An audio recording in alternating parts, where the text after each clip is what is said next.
La vie vous a abandonné, rien ne vous marche, vous échouez presque à tout. Vous vous sentez écrasé sous le poids des forces ténébreuses, de l'isolement, de la solitude et des soucis quotidiens. Vous n'avez pas la paix et la tranquillité. Vous avez besoin d'accompagnement pour atténuer vos souffrances, pour développer la force et la puissance qui vous habitent. Suivez tous les matins Maître Maoulian Justin Dongbaoundé, grand initié aux lois et secrets de la vie. Avec Maître Maoulian Justin Dongbaoundé, vous allez abandonner vos solutions individualistes, source de vos malheurs et de vos errements. Vous allez découvrir la pensée métaphysique, seul gage de notre sortie collective du gouffre.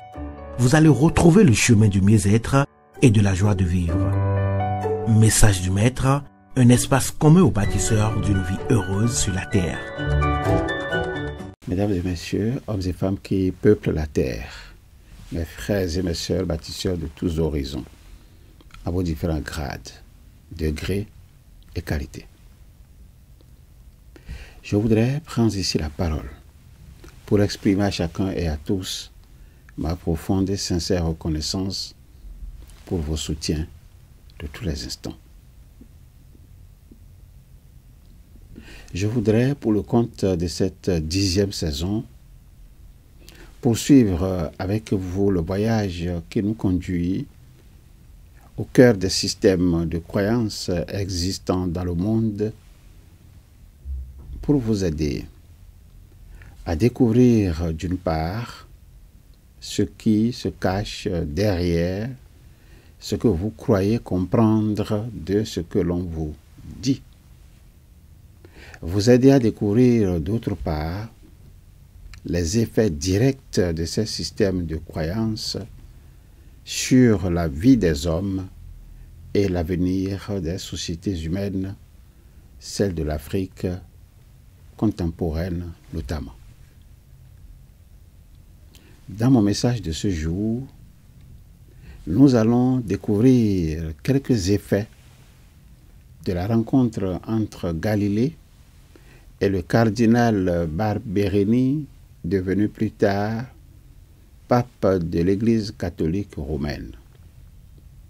Nous en avons déjà parlé le 9 juillet de l'année 2021 dans le message numéro 136 et il me plaît en effet de répéter ce que je disais il n'y a pas si longtemps dans l'un de mes messages ici même. Je disais exactement ce qui suit.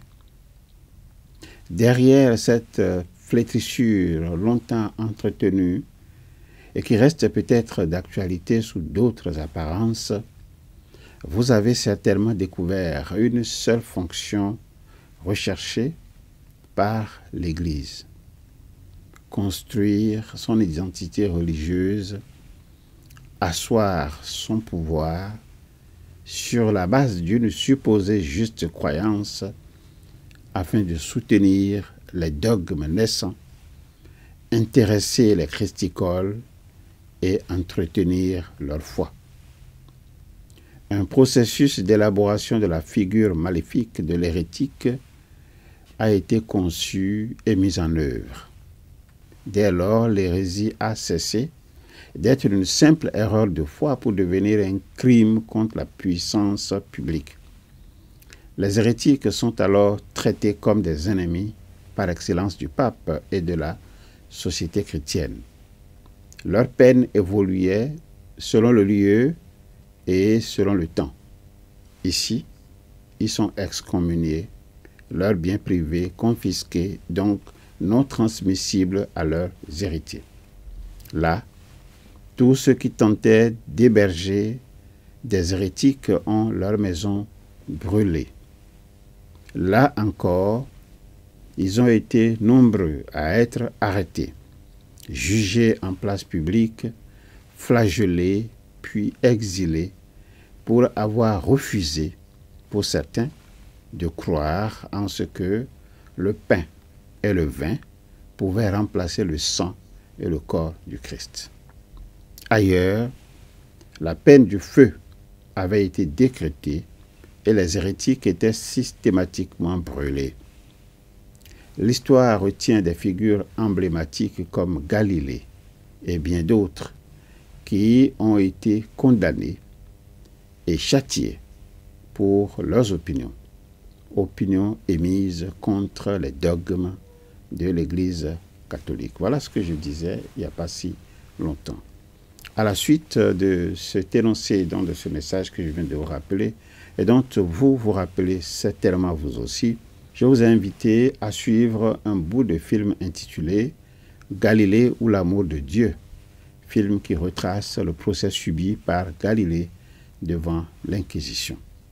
Il me plaît de revenir ici avec vous sur le premier tableau qui nous renseigne sur l'audience que le cardinal Maffeo Barberini, devenu 24 ans après pape de l'Église catholique sous le nom de Urbain VIII, a accordé à Galilée, alors accompagné de 2 de ses élèves qui l'aidaient dans ses observations.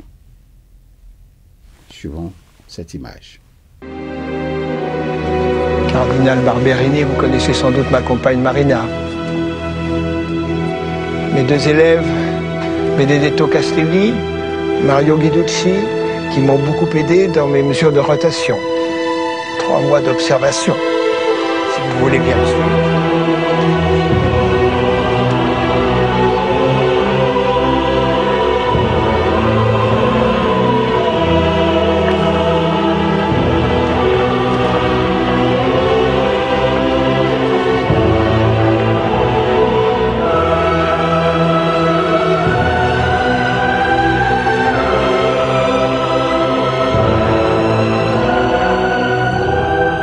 La petite chose grise? Oui, Éminence. Mais c'est vrai. Ça se déplace. Mais... Vous avez raison, Galilée. C'est un satellite de Jupiter, Éminence. Jupiter a un satellite? Oui. Il y en a un second, de couleur brune. Ah, il paraît immobile, celui-là. Regardez donc, mon cher Bellarmine. C'est extraordinaire. Et tout cela nous était inconnu. Mais quelle merveille. C'est la planète Jupiter que je vois, rayée comme un tigre. En effet. Ces couleurs rougeâtres, brunâtres, et là on dirait des nuages, comme autour de la Terre. Il faut que nous changions notre enseignement du tout au tout. 2 satellites à Jupiter, l'un qui bouge, l'autre immobile. En réalité, Éminence, il y a non pas 2, mais 4 satellites autour de Jupiter. 4. Et chacun tourne à son propre rythme, certains rapides, d'autres très lents. 4 satellites autour de Jupiter. Mais je n'en reviens pas. Mais c'est une découverte incroyable. Comment expliquez-vous ça? Je n'explique pas, Éminence, je le constate. L'observation précède toujours l'explication. Il faudra tout de même une explication. Oui, quand nous aurons compris. C'est vrai, ces satellites de Jupiter me fascinent. 4 petits astres tournant autour d'un gros. Oui, je vous comprends. Le ciel est à l'image de la Terre. Oui, ou bien le contraire. Galilée, nous devons revoir entièrement notre astronomie. Vous nous révélez un nouveau ciel. C'est à vous de nous le faire connaître. À vous de mener la révolution. Le collège romain vous aidera, je vous l'assure. Et c'est d'une beauté extrême. À chaque instant, on peut s'attendre à voir le Seigneur se manifester. Oui, c'est à vous d'écrire cette nouvelle astronomie. C'est à vous de renouveler le savoir. Vos élèves n'attendent que ça. Et nous aussi. N'hésitez pas à tout remettre en cause. Votre lunette a mis la science en dessus-dessous. N'aurais-je pas d'opposants? Et qui donc? Les partisans des idées anciennes. Il y en a même dans l'Église. Nous, jésuites, nous vous aiderons.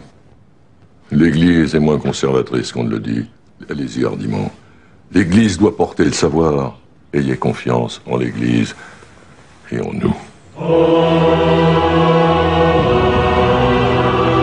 24 ans plus tard, et bien que ce même cardinal Barberini, qui admirait tant Galilée, fut devenu pape sous le nom d'Urbain VIII, tout était différent. Galilée soupçonnait d'hérésie, voyait ses craintes se confirmer. Il était soumis à une instruction préalable menée par le grand inquisiteur, assisté d'un jésuite et d'un dominicain. Un grand procès se préparait.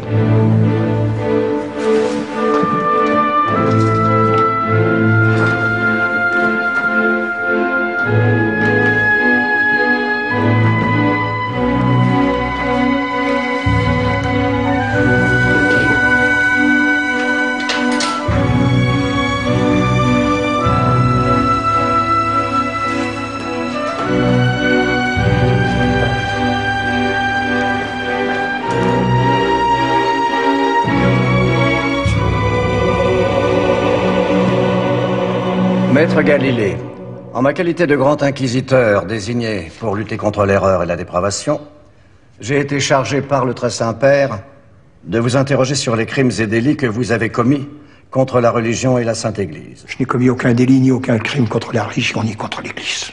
C'est ce que nous verrons. Vous avez vu l'ambiance qui a prévalu à la rencontre des deux personnalités.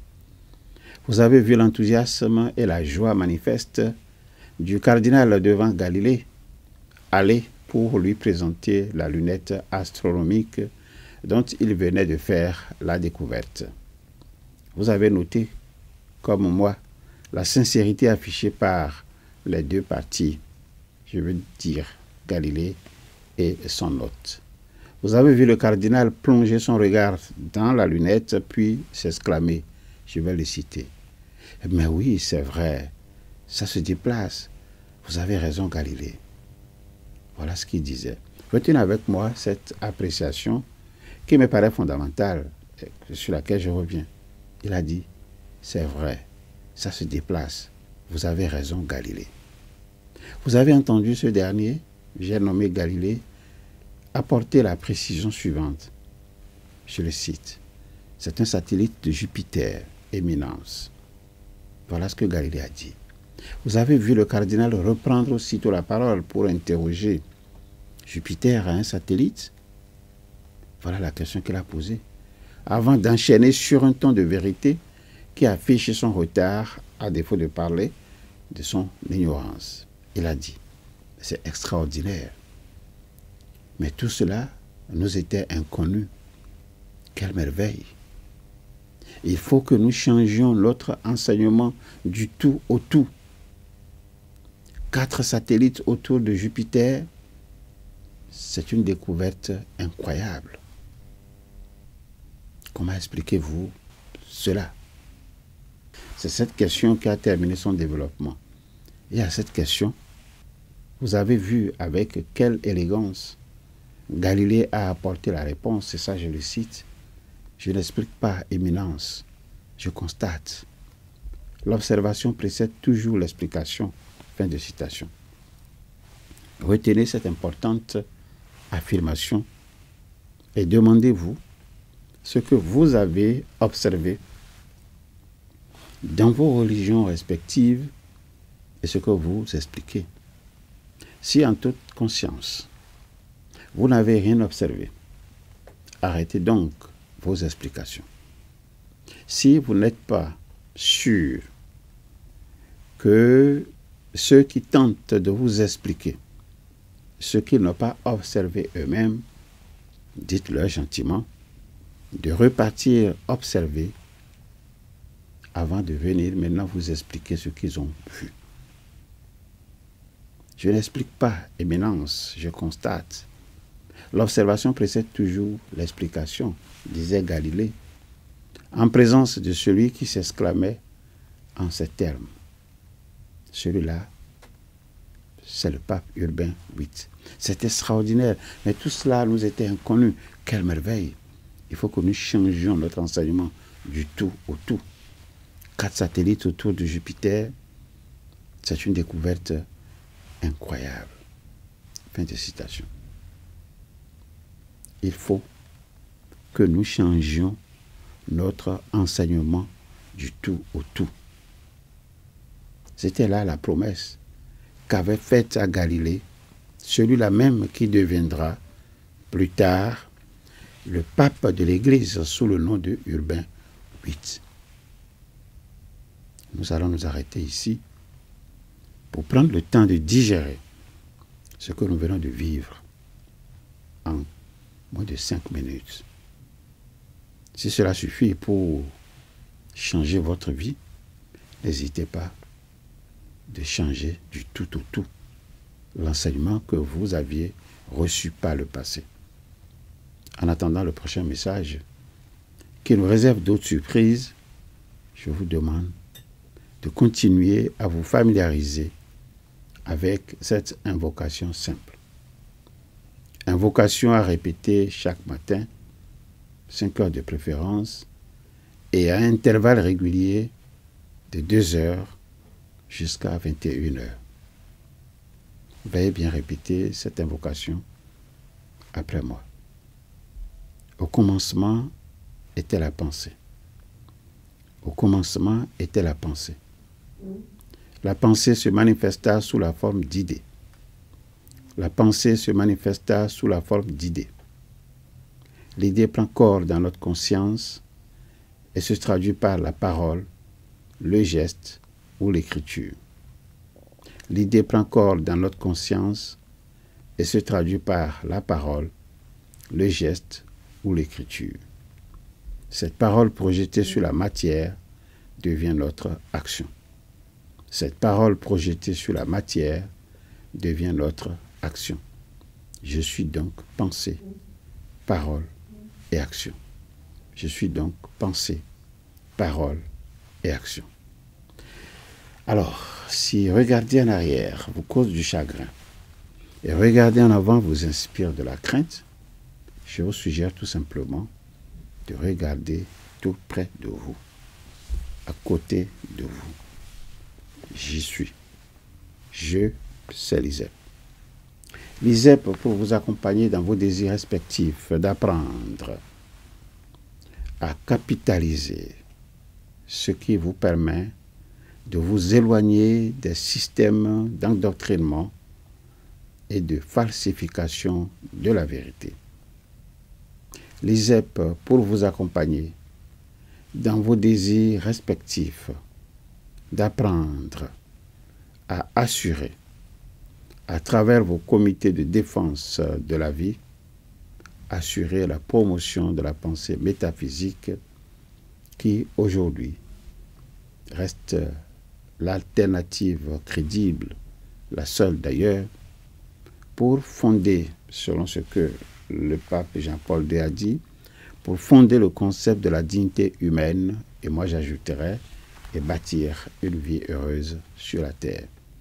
Ensemble, pour gagner le pari des connaissances vraies, des connaissances justes, des connaissances libératrices.